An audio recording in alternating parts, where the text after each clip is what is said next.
रागदेश विमुक्तेस्तु विषयानिन्द्रे चरन्, किंतु समस्त राग चरण आत्मवैश्य विद्यत्यात्मं प्रसादमधिगच्छन्ते, किंतु समस्त राग तथा देश से मुक्त एवं अपनी इंद्रियों को संयम द्वारा वश में करने में समर्थ व्यक्ति भगवान की पूर्ण कृपा प्राप्त कर सकता है। यह पहले ही बताया जा चुका है कि कृत्रिम विधि से इंद्रियों पर ब्रह्म रूप से नियंत्रण किया जा सकता है, किंतु जब तक इंद्रियां भगवान की दिव्य सेवा में नहीं लगाई जाती तब तक नीचे गिरने की संभावना बनी रहती है। यद्यपि पूर्णतया कृष्ण भावना भावित व्यक्ति ऊपर से विषयी स्तर पर क्यों ना दिखे, पर किंतु कृष्ण भावना भावित होने से वह विषय कर्मों में आसक्त नहीं होता है। उसका एकमात्र उद्देश्य तो कृष्ण को प्रसन्न करना रहता है, अन्य कुछ नहीं आता। वह समस्त आसक्तता विरक्ति से मुक्त होता है। कृष्ण की इच्छा होने पर भक्त सामान्यतः अवांछित कार्य भी कर सकता है, किंतु यदि कृष्ण की इच्छा नहीं है तो वह उस कार्य को भी नहीं करेगा जिसे वह सामान्य रूप से अपने लिए करता हो।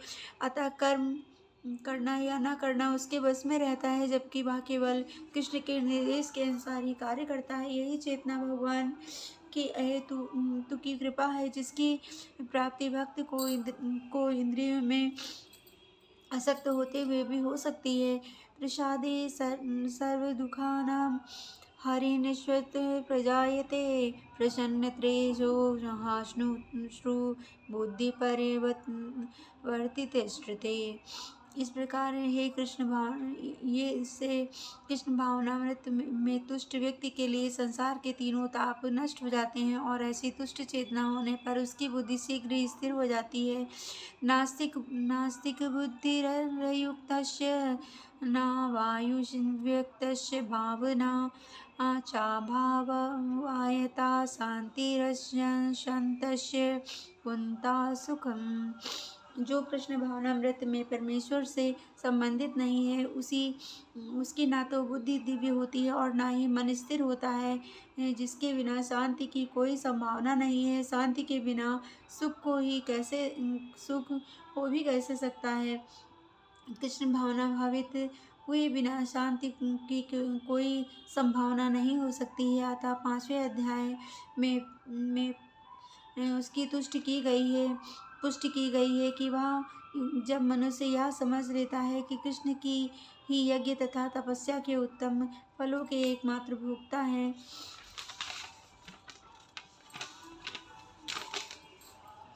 और समस्त ब्रह्मांड के स्वामी हैं तथा वे समस्त जीवों के असली मित्र हैं, तभी उसे वास्तविक शांति मिल सकती है। अतः यदि कोई कृष्ण भावना भावित नहीं है तो उसके मन का कोई अंतिम लक्ष्य नहीं हो सकता है। मन की चंचलता का एकमात्र कारण अंतिम लक्ष्य का अभाव है।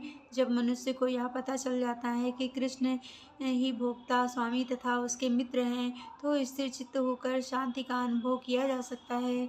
अतएव जो कृष्ण से संबंध न रखकर कार्य में लगा रहता है वह निश्चय ही सदा दुखी और अशांत रहेगा, भले ही वह जीवन में शांति तथा आध्यात्मिक उन्नति का कितना ही दिखावा क्यों न करे। कृष्ण भावनामृत स्वयं प्रकट होने वाली शांतिमय अवस्था है, जिसकी प्राप्ति कृष्ण के संबंध से ही हो सकती है। इंद्रियाणाम ही चरतां यन्मो नमो अनुविधीयते तदस्य हरति प्रजा वायुर्नावमिमाभ्यामाशी। जिस प्रकार पानी में तैरती नाव को प्रचंड वायु दूर बहा ले जाती है, उसी प्रकार विचरणीयशील इंद्रियों में भी कोई एक जिस पर मन निरंतर लगा रहता है वह मनुष्य की बुद्धि को हर लेती है। यदि समस्त इंद्रियां भगवान की सेवा में ना लगी रहें और यदि इनमें से एक भी अपनी तृप्ति में लगी रहती हैं तो वह भक्त को दिव्य प्रकृति पथ से विपद कर सकती हैं। जैसा कि महाराज अम्बरीश के जीवन में बताया गया है कि समस्त इंद्रियों को कृष्ण भावनामृत में लगा रहना चाहिए, क्योंकि मन को वश में करने की यही सही एवं सरल विधि है। तस्माघतस्य महाबाहो निर्गहितानि सर्वेषां इंद्रियाणामिन्द्रियार्थे भमश्यस्त प्रजा प्रतिष्ठिता। अतः ये महाबाहु, जिस पुरुष की इंद्रियां अपने अपने विषयों में सब प्रकार से व्रत होकर उसके बस में है, उसी की बुद्धि निसंदेह स्थिर है। कृष्ण भावनामृत के द्वारा यह सारी इंद्रियों को भगवान के दिव्य प्रेम भक्ति में लगाकर इंद्रिय तृप्ति की बलवती शक्तियों को दमित किया जा सकता है। जिस प्रकार शत्रु का दमन श्रेष्ठ सेना द्वारा किया जाता है, उसी प्रकार इंद्रियों का दमन किसी मानवीय प्रयास के द्वारा नहीं, अपितु उन्हें भगवान की सेवा में लगाए रखकर किया जा सकता है। जो व्यक्ति यहाँ हृदयंगम कर लेता है कि भगवान कृष्ण भावनामृत के द्वारा बुद्धि स्थिर होती है और इस कला का अभ्यास प्रमाणित गुरु के पथ प्रदर्शन में करता है, वह साधक अथवा मोक्ष का अधिकारी कहलाता है। या निशा सर्वभूतानां तस्या जगाति संयमी तस्यां जागृति भूतानि सा निशा पश्यतु मुने। जो सब जीवों के लिए रात्रि है, वह आत्मसंयमी के जगाने का समय है, और जो समस्त जीवों के जागने का समय है, वह आत्मनिरीक्षण मुनि के लिए रात्रि है। बुद्धिमान मनुष्यों की दो श्रेणी है। एक श्रेणी के मनुष्य इंद्रिय तृप्ति के लिए भौतिक कार्य करने में निपुण होते हैं, और दूसरी श्रेणी के मनुष्य आत्मनिरीक्षण है, जो आत्म साक्षात्कार के अनुशीलन के लिए जगते हैं। विचारवान पुरुष या आत्मनिरीक्षण मुनि के कार्य भौतिकता में लीन पुरुषों के लिए रात्रि के समान है। भौतिकवादी व्यक्ति ऐसी रात्रि में अनभिज्ञता के कारण आत्म साक्षात्कार के प्रति सोए रहते हैं। आत्मनिरीक्षक मुनि भौतिकतावादी पुरुष की रात्रि में जागे रहते हैं। मुनि को आध्यात्मिक अनुशीलन की क्रमिक उन्नति में दिव्य आनंद का अनुभव होता है, किंतु भौतिकवादी कार्यों में लगा व्यक्ति आत्म साक्षात्कार के लिए प्रति सोया रहकर अनेक प्रकार के इंद्रिय सुखों का स्वप्न देखता है, और उसी सुप्तावस्था में कभी सुख तो कभी दुख का अनुभव करता है। आत्मनिरीक्षक मनुष्य भौतिक सुख तथा दुख के प्रति अन्य मनस्क रहता है। वह भौतिक घातों से अविचलित रहकर आत्म साक्षात्कार के कार्यों में लगा रहता है। अपूर्वमाणमचल प्रतिष्ठां समुद्रमापं प्रविशन् शान्ति यदत् तत्कामां या प्रविशान्ति सर्वे सा शान्तिमाप्नोति च कामकामी न कामकामी। मनुष्य कृष्ण भावनामृत का दिव्य जीवन कोई एक क्षण में प्राप्त कर सकता है, और हो सकता है कि उसे लाखों जन्मों के बाद भी ना प्राप्त हो। यह तो सत्य को समझने और स्वीकार करने की बात है। खंडवास महाराज ने अपनी मृत्यु के कुछ मिनट पूर्व कृष्ण के शरणागत होकर ऐसी जीवन अवस्था प्राप्त की।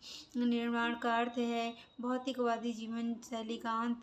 बौद्ध धर्म के अनुसार इस भौतिक जीवन के पूरा होने पर केवल शून्य शेष रहता है, किंतु भगवत गीता की शिक्षा इससे भिन्न है। वास्तविक जीवन का शुभारंभ इस भौतिक जीवन के पूरा होने पर होता है।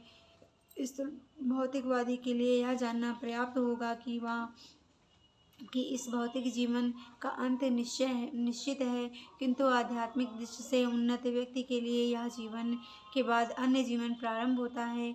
इस जीवन का अंत होने के पूर्व यदि कोई कृष्ण भावना भावित हो जाए तो उसे तुरंत ब्रह्म निर्माण अवस्था प्राप्त हो जाती है।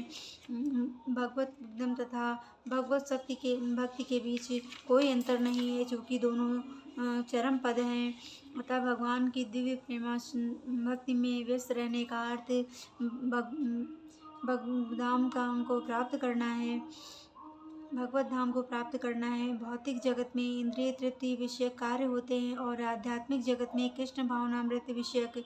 इसी जीवन में ही कृष्ण भावनामृत की प्राप्ति तत्काल ब्रह्म प्राप्ति जैसी है, और जो कृष्ण भावनामृत में स्थिर होता है वह निश्चित रूप से पहले ही भगवत धाम में प्रवेश कर चुका होता है। ब्रह्म और भौतिक पदार्थ एक दूसरे से सर्वथा विपरीत हैं, अतः बाह्य स्थिति का अर्थ है भौतिक कार्यों के पद पर न होना। भगवत गीता में भगवत भक्ति को मुक्त अवस्था माना गया है। सा गुणान् सत्मतीर्थे तान् ब्रह्म भूयाय कल्पते। अतः ब्राह्मी स्थिति भौतिक बंधन से मुक्ति है। श्रील भक्ति विनोद ठाकुर ने भगवद गीता के इस द्वितीय अध्याय को संपूर्ण ग्रंथ के प्रतिपाद विषय के रूप में संक्षिप्त किया है। भगवद गीता के प्रतिपादन है कर्म योग, ज्ञान योग और भक्ति योग। इस द्वितीय अध्याय में कर्म योग तथा ज्ञान योग की स्पष्ट व्याख्या हुई है एवं भक्ति योग को की भी झांकी दे दी गई है। इस प्रकार भगवद गीता के द्वितीय अध्याय गीता का सार का भक्ति वेदांत तात्पर्य पूर्ण हुआ। ओम नमो भगवते वासुदेवाय नमः। ओम नमो भगवते वासुदेवाय नमः। ओम नमो भगवते वासुदेवाय नमः। ओम नमो भगवते वासुदेवाय नमः। ओम नमो भगवते ओम नमो भगवते वासुदेवाय नमः। ओम नमो भगवते वासुदेवाय नमः। ओम नमो भगवते वासुदेवाय नमः। ओम नमो भगवते वासुदेवाय नमः। ओम नमो भगवते वासुदेवाय नमः। ओम नमो